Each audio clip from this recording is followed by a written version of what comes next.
Support for This News is So Gay comes from the LGBTQ Opportunity Fund of the Cleveland Foundation, leveraging philanthropy to empower LGBTQ communities. Welcome to This News is So Gay. I'm your host, Ken Schneck, editor of The Buckeye Flame, Ohio's LGBTQ newsroom. Thanks so much for joining us.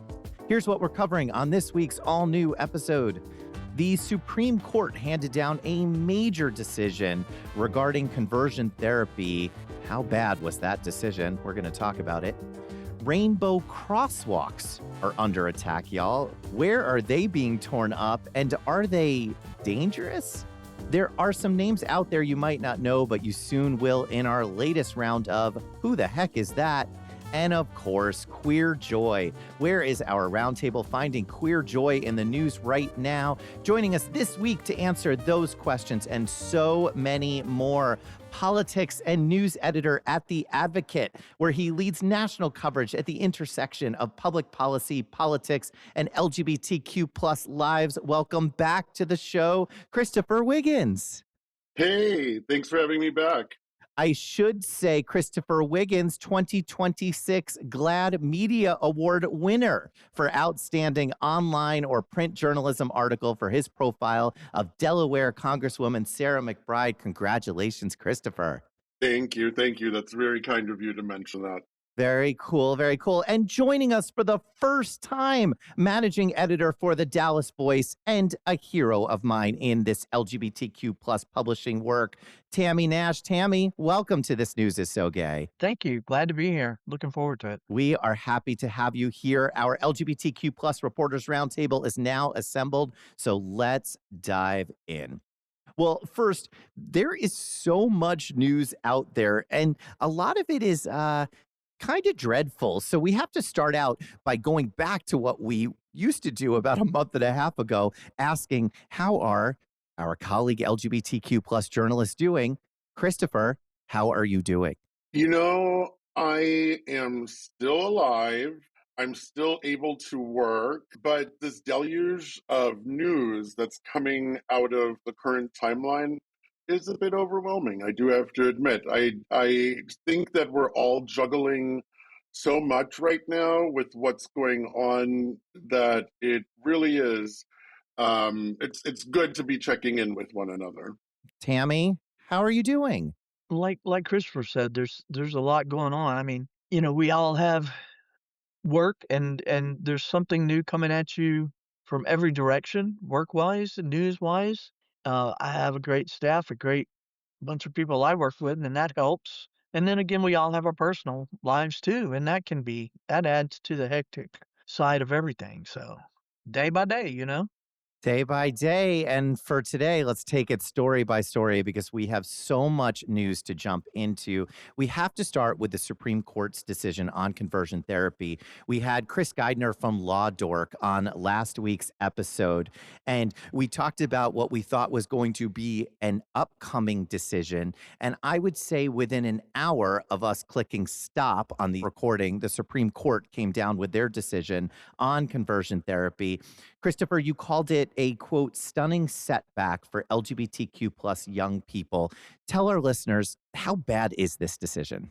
I think one thing that's getting lost in the headlines is what the court actually did and what it didn't do. What they ruled in an 8-1 decision is that Colorado's law banning conversion therapy likely violates the First Amendment because it wasn't written in a way that's fully, quote unquote, viewpoint neutral. So this is really about how the law was constructed and not endorsement of conversion therapy. When I spoke with Shannon Minter, he's the legal director at the National Center for LGBTQ Rights and has been one of the lead attorneys on these conversion therapy cases for years. He really emphasized not only that, but he also pointed to the fact that the court is focused on the wording of the statute and not disputing conversion therapy as a harmful, unproven, torturous practice and that it doesn't work. The impact, though, is still huge. It shifts the legal framing from public health to free speech, which makes the law a lot harder to defend going forward, and it puts bans across the country at real risk. I did interview Kentucky Governor Andy Beshear who told me that it's his position that torture is never free speech, which I think is really resonant. And then on the human level, I spoke with Dr. Julia Sadusky, who's a clinical psychologist who works with LGBTQ clients. And she made something really clear that even talk therapy can do serious harm. And she described patients who come out of these experiences with increased shame, worsening depression, and delayed access to actual mental health care because the focus is on changing who they are instead of treating what they're going through. And as we know, you can't change who you are. So the takeaway for me is this: it's a real legal setback, especially in the short term, but it's not a validation of the practice, and it's not the end of the road.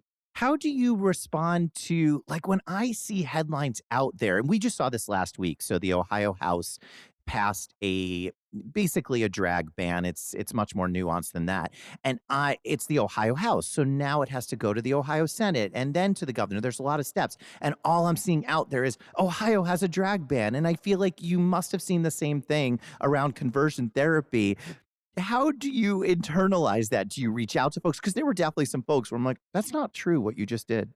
It's one of those things where people have a general media illiteracy, like those people who are reading our work, right? I think of course, it's our job to, I guess, make this a little easier for people to consume and not in a way that is misleading. But, these days with attention spans being so short, the easiest way to get someone's attention is to tell them kind of the bottom line up front, right? What's going on here? Then you encounter this misinformation that kind of spreads and spreads and spreads. I will say, though, the legal landscape is changing so quickly. I'll give you an example. In Idaho, they passed a bathroom restriction ban for transgender people. And that went from a House hearing to a Senate hearing to being passed and signed by the governor within like 2.5 weeks. So, I do think that the news cycle is trying to catch up with some of the developments that are currently going on, and at times it can cause that kind of conflicting information from circulating around. And then you have folks like us, Tammye, in Texas and Ohio, where the Supreme Court's decision, in some ways, well, gosh, we already have conversion therapy that is quite legal in both of our states. So how do you process decisions like this from a journalistic lens? Because obviously you want to cover it, but it doesn't necessarily change the landscape so much in Texas, does it?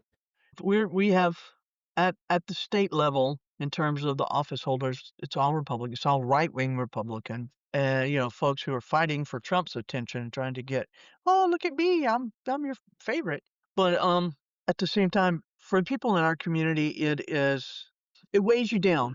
I mean, we already know that it's legal here in Texas, but it weighs you down because here's the highest court in the land saying that because of a free speech issue, these children can continue. It takes a little bit of hope away from people. It Mm. takes, and it's like, well, at least maybe we could go somewhere else and get this help. It's like that takes one more avenue away. And here in Texas, where, the abortion ban is, where they're trying to criminalize leaving the state to get health care. We have an attorney general here who has been going after clinics in Seattle and other places that have no relation to him, and yet he's trying to demand information on them about their patients, which, I'm not a lawyer, but demanding private patient information from someone who's not even in your state seems a little out of bounds to me.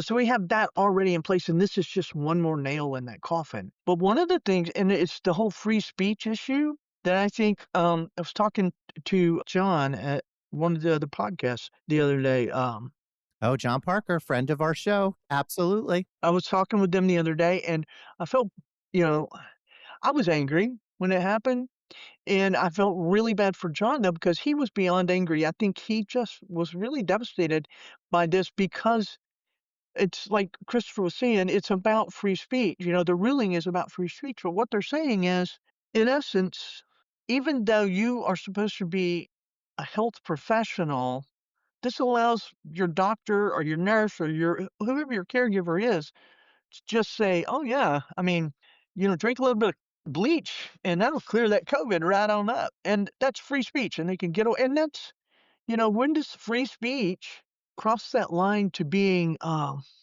dangerous care from people who are supposed to be caring for you and taking care for you? And I think that's another thing that's kind of getting lost is what have they done overall to the quality of healthcare with this one ruling saying that, your physician, your caregiver can just tell you whatever you want, and if it harms you, well, it was their free speech. You didn't have to listen to them.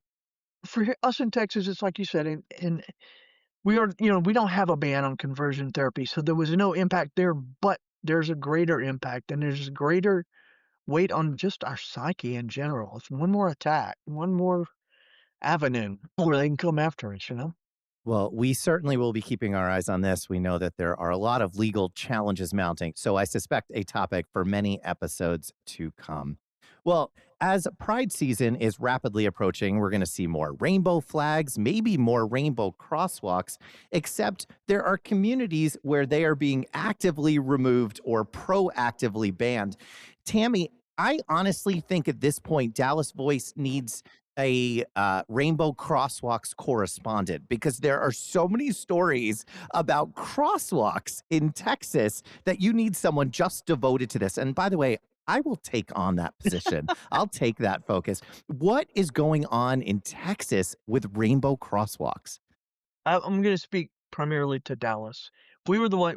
There were other cities. Houston had rainbow crosswalks. San Antonio had rainbow crosswalks. In Dallas, we have the Strip. Cedar Springs Road is like the main drag of the neighborhood here in Oklahoma. And every intersection along this quarter-mile stretch of road had a rainbow crosswalk. It was a source of pride. And I think it was 2020 when they first went in, and they were in earlier last year, they were in bad shape. So last year, about in June, they started replacing the old ones, which were degrading, with a new design, which was not quite maybe as vibrant, but supposedly more hardy.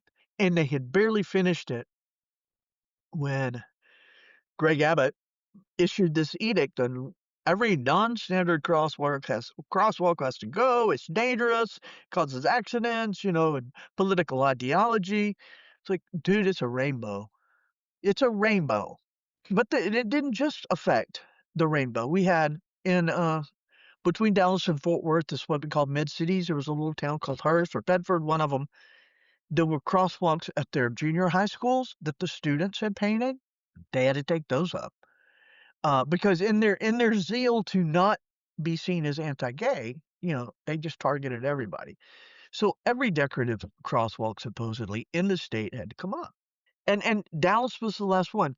City of San Antonio and Houston took theirs up right away. City of San Antonio and Dallas filed appeals saying, we need to be exempt from this. You're full of crap. But Fort Worth got their appeal denied before the end of the year, so theirs came up. And then just a couple of weeks ago, ours came up because they had Wow. denied our appeal. And the city's like, well, we're going to come in and we're going to take up this one crosswalk right now because we're repaving, we're redoing the road, we're making the road better. And it's not about Greg Abbott. It's just this one right here at Oklahoma Cedar Springs. And so the next thing we know, it's like 8:30, 9 o'clock on a Monday morning, and they're taking all of them up. Oh, and also there's studies that have shown, and we know for a fact, just looking at our records through the years, the intersections have been much safer with the rainbow crosswalks. Fewer accidents. We had a lot of pedestrians get hit. It's a bar area. People walking out, with the rainbow crosswalks, fewer people were being hit. There were fewer accidents, but none of that apparently mattered, and it had to be taken up. And they took it up on a Monday. They started like 8:30, 9 o'clock on Monday morning last week. That night, well, it was actually Tuesday morning around 3 in the morning. Some guy was out there with spray paint, gonna put them back in the road, and he got the cops caught him, and he was cited for the graffiti painting in the roads, but they arrested him because he had some outstanding warrant tickets. But he was back in the neighborhood, by that evening, paid the bail. I have to ask Christopher in one of my favorite stories, and I will never not refer to him as former Real World Boston castmate, but somehow also currently the Secretary of Transportation, Sean Duffy. He said that rainbow crosswalks are indeed dangerous. Yeah, So the Sean Duffy crosswalk story is one that I find absolutely absurd because not only does the federal government's own data not back up his claim, and I actually was thinking about this in October when I was in Atlanta for Atlanta Pride, and there famously is a crosswalk or a number of crosswalks. I forget the intersection now, but you're able to do this is really interesting, like diagonal crosswalking at the same time. It's a whole thing, and it was very interesting to observe and to learn how to do. But the point is that Duffy sent a letter last year to every governor saying that roads are for safety, not political messaging, and said that these rainbow crosswalks were distracting drivers. But the DOT has never actually provided a single example of a crash caused by a rainbow crosswalk. We asked them for information, they didn't respond. I will say that areas are certainly trying to circumvent these bans. In San Antonio, for example, they just unveiled new rainbow walkways, since those don't run afoul of the governor's crosswalk ban. You're seeing that elsewhere in Florida. They removed the crosswalk at the Pulse massacre site. Miami Beach rebuilt theirs inside a park to get across the state's jurisdiction. And so it's ridiculous, but cities are finding a way to work around this. And honestly, it was never really about traffic safety. It was about visibility. And communities, I think, are making clear that they're not giving that up. There you go. What did we call it on a previous episode? It was inclusive asphalt art, which is just fascinating Yes. to me. That could be an entire field in itself. So I suspect we will have more stories on rainbow crosswalks on future episodes. The Dallas community responded. We had the church, historic landmark church that painted their front steps in the rainbow, and every business has rainbows. We have a guy named Cameron Ross, he's a singer. He's very good. And he is releasing this Friday a new song called Crosswalks, and it's an anthem about visibility and community. We got more on crosswalks to come. Well, let's play one of my favorite games. It's called Who the Heck Is That? This is where I throw out some names that our listeners may not know, and our roundtable tells us why we should know them. Tammye, we're going to start with you. Tell our listeners, who the heck is Larry the Fairy, and why is the space that you can find Larry the Fairy so very important to your community? One of the spaces where you can find Larry the Fairy is Hunky's, old-fashioned hamburgers on Cedar Springs at the crossroads in Cedar Springs. He is the new general manager there, and Hunky's has been around since, I think, 1982, 84, and they're like the best hamburger you can find. So that's important, and it has always been a gay-owned. It's not gay-owned now. It's still operated, not owned, but operated by the community, and Larry's the new manager there. But Larry is also a host for what we call DVTV, Dallas Voice TV, and that is our video production. He's one of the hosts that we have there, and he just does everything and goes everywhere. And so all the spaces that he's in are important to us because it's at an event, it's at a place, it's something to do with our community. And he's a social influencer, content creator, and he's really funny, very outspoken, and he's from my hometown, by the way, which was Look at weird. that. I know two of us up there from the same little town, so I read about him in a Dallas Voice piece and wanted to raise him here. That is round one done. Christopher, round two. And because I know Christopher Wiggins, you are dying to talk about this. Who or what is Spiderkash? And you are going to have to tell us why this is an LGBTQ plus story. I love that you asked me about Spiderkash. I really do. It's one of the best. So I have to be upfront. I went to the University of Richmond at the same time as FBI Director Kash Patel. So I had a particular interest in this story. Here's what happened. Last week, or the week before, Iran-linked hackers called the Handala hack team breached Patel's private email and released over 300 of his messages and personal photos, including some videos like of him actually doing some really deft like Bollywood dancing and just videos that if you didn't think that he was or didn't know that he was the FBI director would seem very, very, very normal. But in the aftermath, some online investigators started zeroing in on this user named Spiderkash. And they claimed it appeared across dozens of platforms, including some adult content sites. And of course, those screenshots then went viral almost immediately.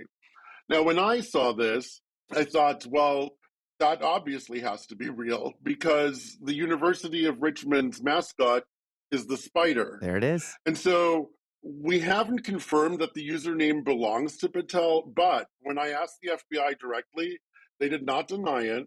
And what's really interesting about the spiders is that it is part of the personality of a University of Richmond student, where the spiders, it's the only university that has a spider as its official mascot. The university's IDs are called spider cards. People have spider license plates. It's an entirely big thing there, known thing. And so Patel was also really involved in the school spirit there. So they have the Richmond Rowdies, which is this group of student spirit activists who would go to all the games and just cheer and go crazy. That all tracks. So what cybersecurity people, though, told me is that the real vulnerability here isn't necessarily the username itself, but it's the reuse of the handle across platforms that lets attackers link your account and build a fuller picture of your life, especially if you use things that are obviously traceable to you.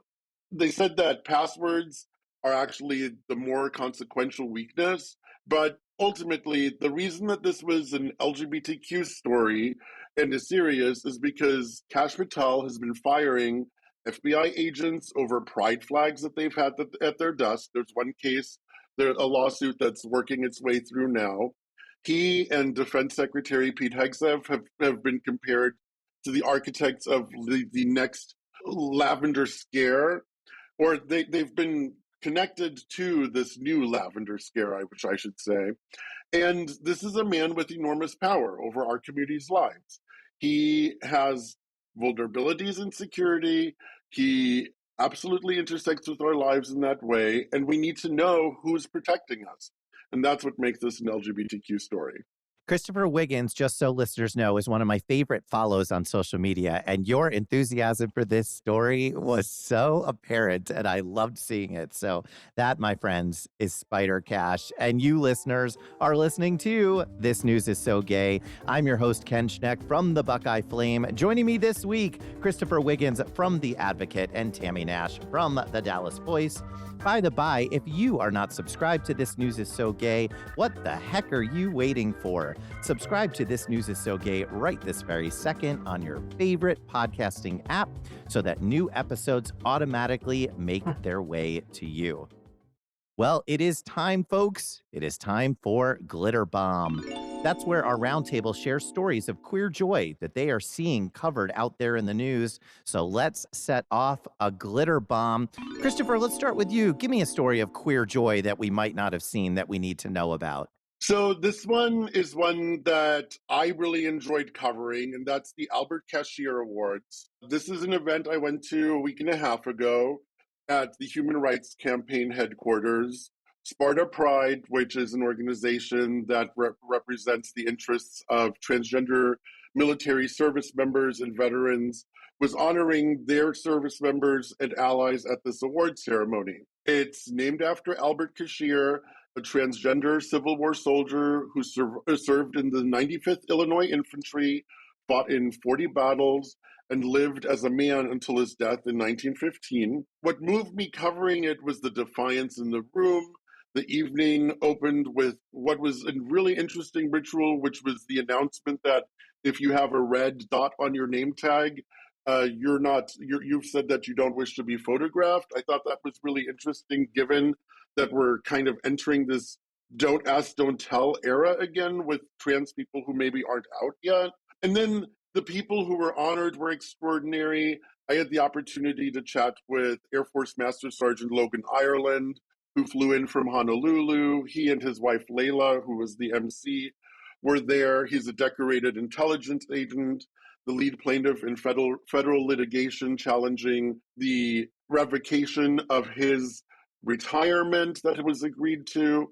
and just a downright really impressive dude. He told me that he should be deployed right now with his team in the war on Iran. His team, he says, is overseas without him. And when I asked him how he made sense of it, he said, it doesn't make any sense. And then Nick Talbot, who is one of the plaintiffs in the trans-military ban case out of Washington, D.C., was there. It was a wonderful evening. The food was great. The conversation was great. The awards were wonderful.